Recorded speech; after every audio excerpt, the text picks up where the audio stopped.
Welcome to UPSC history गुरु। मैं आपका guide Suhail तुर्की। आज हम फिर से स्टैंडर्ड बुक्स की बात करेंगे। कल हमने हिस्ट्री की स्टैंडर्ड बुक्स की बात की थी और आज हम बात करने जा रहे हैं जीएस 2 की। और जीएस 2 में आप सब जानते हैं हमारे लिए जो बुक आती है, जीएस 2 में हम पढ़ते हैं पॉलिटी को। और हम जब भी पॉलिटी की बात करते हैं तो आप सब जानते हैं कि पॉलिटी एक ऐसी बुक है, ऐसा पेज जीएस 2 है जिसमें हमें ज़्यादा कुछ परेशान होने की ज़रूरत नहीं है। हमारे पास हमें पता है कि इसमें कौन सी बुक यूज़ की जाती है और आई होप आप सब जानते भी होंगे। हम बात कर रहे हैं कि लक्ष्मीकांत को कैसे हमें पढ़ना है, क्योंकि जब आप एनसीईआरटी को फिनिश करते हैं तो फिर आती है एक बुक लक्ष्मीकांत, जिसको बाइबल ऑफ यूपीएससी एग्जाम भी कहा जाता है। और आप सब जानते हैं कि इस बुक की एथेंटिसिटी बहुत ज़्यादा है। तो वो बुक जो है आपको बताती है कि किस तरीके से आप रीडिंग करेंगे। ट्रस्ट में यूपीएससी के मेजर पोर्शन जो प्री के हैं वो आपको मेंस का हो एग्जाम या प्री का एग्जाम हो, यहाँ से ही प्रश्न आएंगे। लेकिन इस बुक से पहले मैंने आपको एक बात बताई थी कि आपको एनसीईआरटी भी पढ़नी पड़ेगी। और उस एनसीईआरटी के बारे में ऑलरेडी मैं एक वीडियो अपलोड कर चुका हूं। और मैंने कहा था कि यहाँ पे आप क्लास 11th की एनसीईआरटी पढ़ते हैं, कॉन्स्टिट्यूशन नेटवर्क। तो जिस बच्चे ने वो वीडियो नहीं देखा है तो वो वीडियो भी देख लीजिएगा, तब जाके उसको लक्ष्मीकांत समझ में आएगी। तो एनसीईआरटी पढ़ना जरूरी है। क्लास 11 की एनसीईआरटी इनफ है। वहां पे कुछ टॉपिक हैं, सिलेक्टिव टॉपिक्स पढ़ने हैं और फिर लक्ष्मीकांत। बहुत सारे बच्चों का मानना है कि लक्ष्मीकांत पढ़ना बहुत डिफिकल्ट है, बहुत बल्कि है, सर कैसे पढ़ें। तो आज मैं आपको एक वे बताऊंगा कि आखिर हम किस तरीके से लक्ष्मीकांत को पढ़ेंगे और कौन कौन से टॉपिक जो हैं वो हमारे लिए इम्पोर्टेंट हैं और किस तरीके से हमें पढ़ना पड़ता है। पहली चीज जो आपको अंडरस्टैंड करनी है कि जो मेजोरिटी अब बच्चे मानते हैं कि ये एक बहुत ही बिग बुक है, यानी कि बहुत बड़ी किताब है। तो ये जो पॉइंट है ये आपको अपने दिमाग से निकाल देना पड़ेगा। ये बिग बुक है ही नहीं, क्योंकि हमारे जब कोई हम चीज पढ़ रहे होते हैं तो नेगेटिव माइंडसेट के साथ आप जाते हैं। ये हम कह सकते हैं, इसको कन्वर्ट कर दीजिए कि बिग बुक के बदले आप इसको कह सकते हैं ये एक इंटरेस्टिंग बुक है। तो यकीन माने कि आप खुद इसको इतनी इंटरेस्टिंग तरीके से पढ़ सकते हैं। इंटरेस्टिंग बुक बोलिए, बल्कि ना बोलें, बिग बुक ना बोलें। अगर आप इसको इंटरेस्टिंग अगर आपको बनाना है तो भाई आपको इंटरेस्ट के लिए क्या करना पड़ेगा। तो मोस्ट ऑफ अगर आप देखेंगे जो टॉपर्स होते हैं वो अपनी बुक्स को अरेंज करते हैं। तो आपको बुक को क्या करना पड़ेगा, अरेंज करना पड़ेगा। हम जब भी पढ़ते हैं, कोई भी बुक पढ़ें उसको अरेंज कीजिए। अगर अरेंज नहीं हो रही है तो भाई वो आपको बहुत डिफिकल्ट रहेगी। अरेंज कैसे करना है, तो अरेंज करने हैं चैप्टर। सबसे मेजर चीज है कि आपको पहले चैप्टर्स के बारे में पता होना चाहिए। अगर आप इसके चैप्टर्स को अरेंज कर पाए तो बहुत इजी हो जाएगा, पढ़ना इजी हो जाएगा, इंटरेस्टिंग बन जाएगी। और एक लॉजिकल ऑर्डर में लाना पड़ेगा। ऐसा नहीं है कि पहले आपने एक चीज पढ़ी, दूसरी चीज उसके बाद में। तो लॉजिकल ऑर्डर्स क्या होते हैं, क्योंकि बुक कुछ डिफरेंट टाइप से लिखी गई है, लॉजिक ऑर्डर आपको खुद क्रिएट करना है। तभी जब बच्चा इसको अरेंज नहीं कर पाता है, चैप्टर समझ नहीं पाता है, लॉजिकल ऑर्डर नहीं लगाता है, तो उसके लिए ये बुक बन जाती है ड्राई। और फिर उसको लगता है कि नहीं, मैं ये बुक नहीं पढ़ सकता हूं। और प्रॉब्लम यहां से स्टार्ट हो जाती है। इस बुक की एक प्रॉब्लम क्या है, प्रॉब्लम इस बुक की है कि ये अरेंज करके नहीं है, ना ही ये इंटरेस्टिंग ऑर्डर में डाली गई है। लेकिन अगर आप पढ़ रहे हैं, अब यूपीएससी के लिए जा रहे हैं, तो भाई आप ये खुद करें। तो ये आपको करना पड़ेगा। अब मैं आपको बता दूंगा कि जब हम शुरू करते हैं तो इसको शुरू कैसे किया जाता है। सो द फर्स्ट थिंग, आपको कुछ चैप्टर जो है वो आप स्किप कर सकते हो। Skip few chapters. They first few chapter the first few chapter जो हैं वो आप स्किप कर सकते हैं। अब वो कौन कौन से हैं वो भी मैं आपको बताऊंगा। और आप एक क्रॉनिकल ऑर्डर लेके आए, ब्लॉक बनाना शुरू कर दें और इंटरकनेक्टेड करना शुरू कर दें। इंटरकनेक्टेड यानी एक चैप्टर को दूसरे चैप्टर के साथ जोड़ने की कोशिश कीजिए। अगर आप एक चैप्टर को दूसरे चैप्टर के साथ जोड़ने की कोशिश करेंगे तब आपको ये इंटरेस्टिंग लगेगी। पहली बात, अगर हम ब्लॉक 1 की बात करते हैं, मैं पहले इसमें ब्लॉक 1 लिखता हूं, ठीक है, ये मैंने बनाया हुआ है। तो हम बेस पढ़ते हैं, यानी कि बेस यानी कि पॉलिटी की बेस क्या है, पहला ये रहेगा, ठीक है। तो पहले आप क्या करेंगे, आप भी ऐसे ही बनाएंगे। इसमें आप पढ़ेंगे सबसे पहले सेलेंट फीचर ऑफ, इसमें कौन सा आएगा, सेलेंट फीचर्स ऑफ, बहुत इंपॉर्टेंट है, features of the Indian constitution, ठीक है, ये पहला चैप्टर आएगा इंडियन कॉन्स्टिट्यूशन का। अब देखिएगा कि इस चैप्टर को इंटरेस्टिंग बनाने के लिए, क्योंकि ये लक्ष्मीकांत की बुक के बारे में, यही चैप्टर आपने एनसीईआरटी में भी पढ़ा था, एनसीईआरटी 11th में भी पढ़ा, यही टॉपिक आप इसमें पढ़ें, थोड़ा सा स्टैंडर्ड हाई हो जाएगा। फिर इसके बाद क्रॉनिकल ऑर्डर में सर दूसरा, तो दूसरा आप पढ़ेंगे प्रेम्बल। तो यहां से आप शुरू करेंगे, प्रेम्बल को पढ़ेंगे, और यहां से याद रखिएगा कि प्री के बहुत ज्यादा सवाल आते हैं, तो यहाँ पे अच्छे से ये टॉपिक दिया हुआ है, इंटरकनेक्टेड है, कॉन्स्टिट्यूशन आया, फिर प्रेम्बल बनेगा। तीसरा टॉपिक आप यहां पे पढ़ेंगे union and it's territory, union कैसे बनी और इसकी टेरिटरीज कैसी हैं, ठीक है, union and it's territory, union and it's territories, territories की बात करते हैं। बहुत बहुत बेहतरीन तरीके, ये है क्रॉनिकल ऑर्डर, तभी बुक भी इंटरेस्टिंग लगती है। फोर्थ चैप्टर जब आप पढ़ेंगे तो इसमें आप करेंगे फंडामेंटल राइट्स को, फंडामेंटल राइट्स। अब मैंने आपके लिए क्रॉनिकल ऑर्डर कर दिया, आप बुक पे भी इसको ऐसे ही मार्क करेंगे। फंडामेंटल राइट यानी कि फोर्थ चैप्टर है। फिफ्थ चैप्टर, अभी हम सिर्फ बेस पढ़ रहे हैं, ठीक है। फिफ्थ चैप्टर जो है वो है directive principle of state policy, बहुत इंपॉर्टेंट है भाई, प्री के हिसाब से तो ये जो चैप्टर मैं दिखा रहा हूं बहुत इंपॉर्टेंट है, directive principle of state policy. अब याद रखिएगा ये एनसीईआरटी में आप ऑलरेडी पढ़ चुके हैं, जो मैंने क्लास 6 की एनसीईआरटी वहां पे भी है, लेकिन यहाँ स्टैंडर्ड लेवल हाई है। सिक्स चैप्टर आप पढ़ेंगे फंडामेंटल ड्यूटीज, ठीक है भाई, फंडामेंटल ड्यूटीज बहुत इंपॉर्टेंट है। अब देखिए ये इंटरकनेक्टेड हो रहा है, पहले ये पढ़ा उसके बाद ये पढ़ेंगे। सेवन चैप्टर आप पढ़ेंगे अमेंडमेंट्स कौन कौन से कॉन्स्टिट्यूशन में हुए हैं, यानी कि हमारे संविधान के अंदर जो क्या हो रहे हैं, ये करंट में भी चलेगा, अमेंडमेंट ऑफ द कॉन्स्टिट्यूशन बहुत अच्छे से दिया गया है, कोई बल्कि नहीं है, कोई कुछ नहीं है, बहुत इंटरेस्टिंग है। क्योंकि 7 चैप्टर, जो 8 चैप्टर आएगा, that 8th will be basic, basic structure of Indian constitution, खत्म। ये आपने कर लिया पार्ट यानी ब्लॉक 1, तो इतना खत्म करेंगे। इसके नोट, ये वाला जब स्ट्रक्चर आप बनाएंगे तो प्लीज क्या करना है, यहां के नोट्स प्लस यहां कोशिश कीजिएगा माइंड मैप की, क्योंकि यहां से प्री के क्वेश्चन बहुत ज्यादा बनते हैं, ठीक है भाई। तो ये आपका ब्लॉक फर्स्ट रहा, तो ब्लॉक फर्स्ट जैसे ही आप कंप्लीट करेंगे, गो फॉर द रिवीजन, उसको पहले वहीं पे रिवीजन कर दें, क्योंकि दूसरा पार्ट आपका अलग आएगा। नोट बना लें, रिवीजन कर लें, एक या दो रीडिंग, एक या दो रीडिंग करने के बाद अंडरलाइन करना शुरू कर दें पॉइंट वाइज जो मैंने आपको बताया, तो ये होगी बेस 1। अब चलते हैं हम ब्लॉक 2 में, जो आपको और चीजें देगा, तो इसको मैंने लिखा है ब्लॉक 2। यहां पे हम पढ़ेंगे सिर्फ और सिर्फ यूनियन गवर्नमेंट्स के बारे में, ठीक है। देखिए कितना क्रॉनिकल ऑर्डर बेहतरीन तरीके से, तो यहां पे हम सिर्फ और सिर्फ यूनियन गवर्नमेंट की बात करेंगे। यहां पे पहला चैप्टर हम क्या पढ़ेंगे, इमरजेंसी के बारे में, जब इमरजेंसी लागू होती है तो क्या होता है, इमरजेंसी प्रोविजंस क्या क्या हैं भारत के संविधान के अंदर। सेकेंड चैप्टर इसमें हम पढ़ेंगे वाइस प्रेसिडेंट, कौन सा पढ़ेंगे, वाइस प्रेसिडेंट। देखिए कितना सिंपल बुक बन गई है। तीसरे टॉपिक हम पढ़ेंगे प्राइम मिनिस्टर, देख क्रॉनिकल ऑर्डर कैसे बन रहा है, ये बनाना था आपको और सिंपल हो जाता।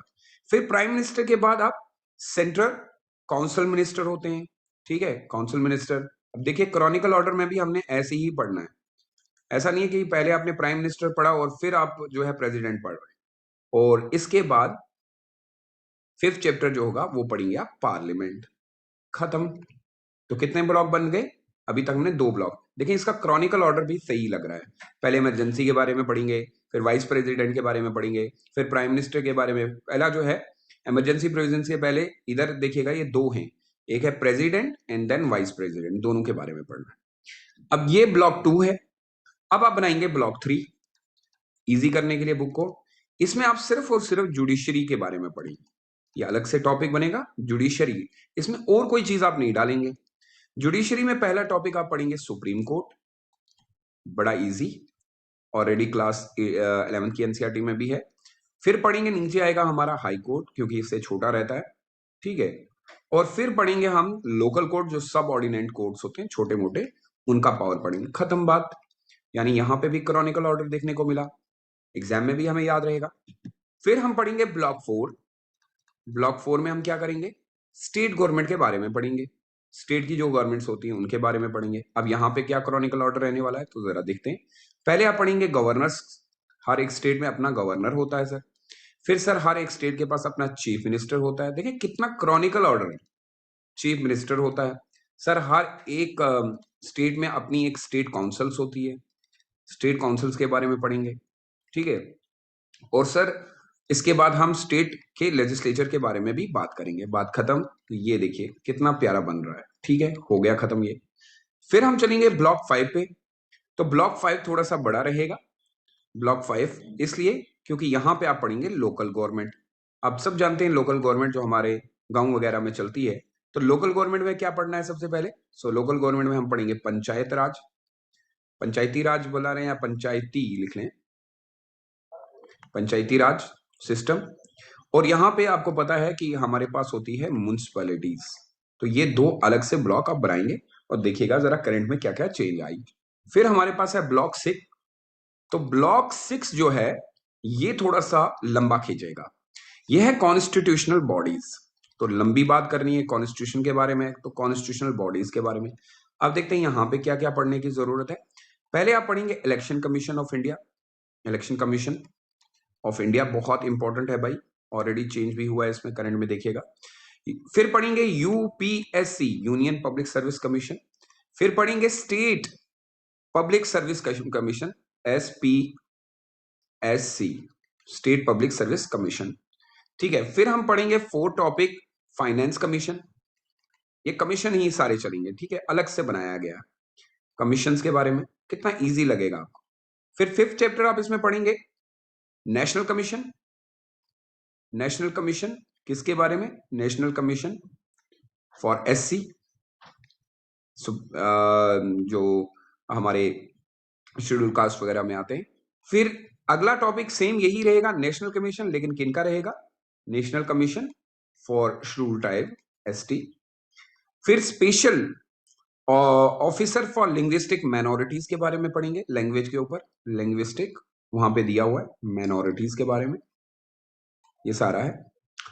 उसके बाद हम पढ़ेंगे 8th चैप्टर में यहां पे लिख लेता हूं। 8th चैप्टर रहेगा आपका auditor general of India, auditor general of India. 9वां चैप्टर आप पढ़ेंगे अटॉर्नी जनरल ऑफ इंडिया, ठीक है, ये सबसे बड़ा टॉपिक रहेगा, चैप्टर सबसे बड़ा है।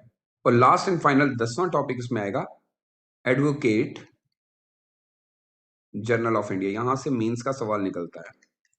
तो ये आपका ब्लॉक 6 जो है वो सबसे बड़ा रहता है। आए आप बात करते हैं ब्लॉक 7 की।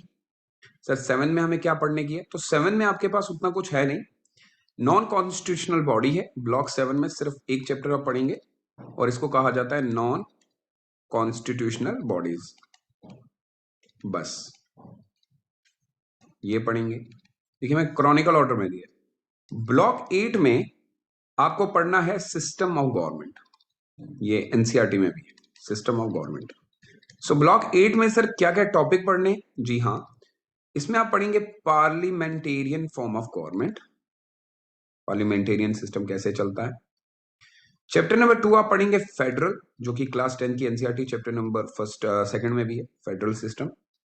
उसके बाद आप पढ़ेंगे सेंटर स्टेट रिलेशन कैसी होती है, स्टेट एंड सेंटर की रिलेशन, ये बनाएंगे आप, अपनी कॉपी बुक पे अंडरलाइन कर दीजिएगा कैसे पढ़ना है। फिर पढ़ेंगे इंटर स्टेट रिलेशन, स्टेट के बीच में कैसे रिलेशंस होती हैं। तो ये ब्लॉक भी आपका फिनिश, ब्लॉक 8।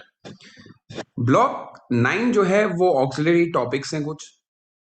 ब्लॉक 9 में आपको अलग से टॉपिक्स कुछ पढ़ने हैं, इनको हम कहते हैं ऑक्सिलरी टॉपिक्स।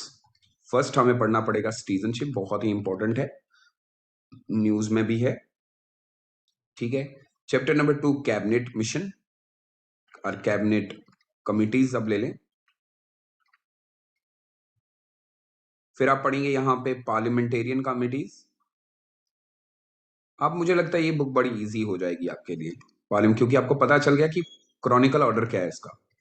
कमिटीज। फिर 4th चैप्टर आप पढ़ेंगे पार्लियामेंटेरियन फॉर्म।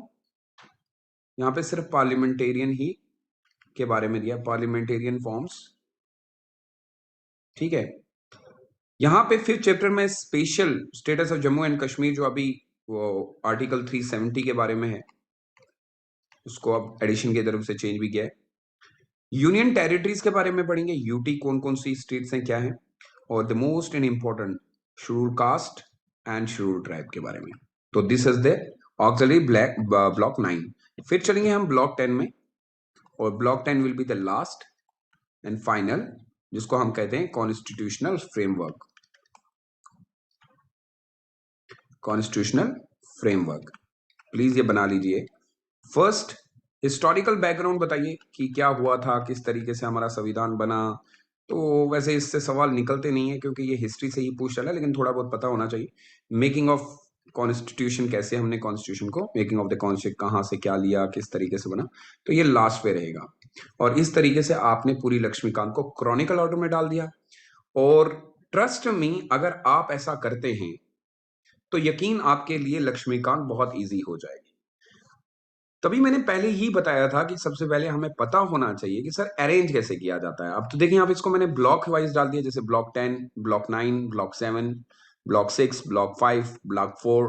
तो आप क्या करेंगे कि ब्लॉक 2 हो गया, जैसे जैसे ब्लॉक 1 है तो इसमें कुछ ज्यादा चैप्टर हैं, तो मैं अपनी जगह ये रखता हूँ कि ये 10 दिन में कंप्लीट होगा, ठीक है, इसको मैं 10 दिन दूंगा, इसको मैं 5 दिन दूंगा। तो इस तरीके से आप करके अपनी लक्ष्मीकांत की बुक को बहुत अच्छे से पढ़ेंगे। एंड ट्रस्ट मी, अगर आपने ऐसा किया तो आप मुझे खुद मैसेज करके बोलेंगे कि सर इस चीज ने हमारा बहुत काम आसान कर दिया, क्योंकि बुक बहुत बल्कि टाइप लगती है और क्रॉनिकल ऑर्डर और उसमें अरेंज फॉर्म में नहीं है, लेकिन आप अरेंज करेंगे। आई रिक्वेस्ट एवरीबडी, जिसने भी ये वीडियो देखी होगी, please do share your notes, please. I request everybody, Hindi वाले भी और इंग्लिश वाले भी, ताकि बाकी के बच्चे भी इससे कुछ सीखें।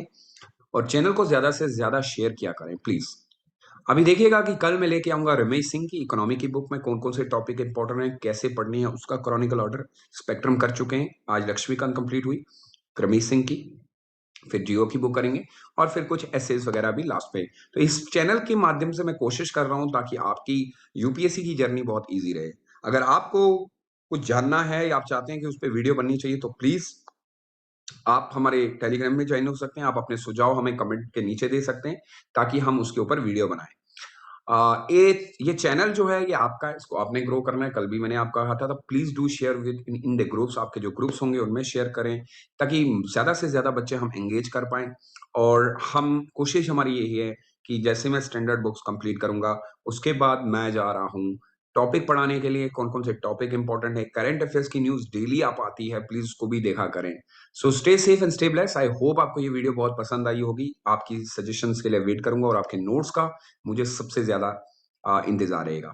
जब भी आप कोई नोट्स क्रिएट करते हैं तो एटलीस्ट उस पर मेंशन किया करें कि आपने ये कहाँ से वीडियो देखी।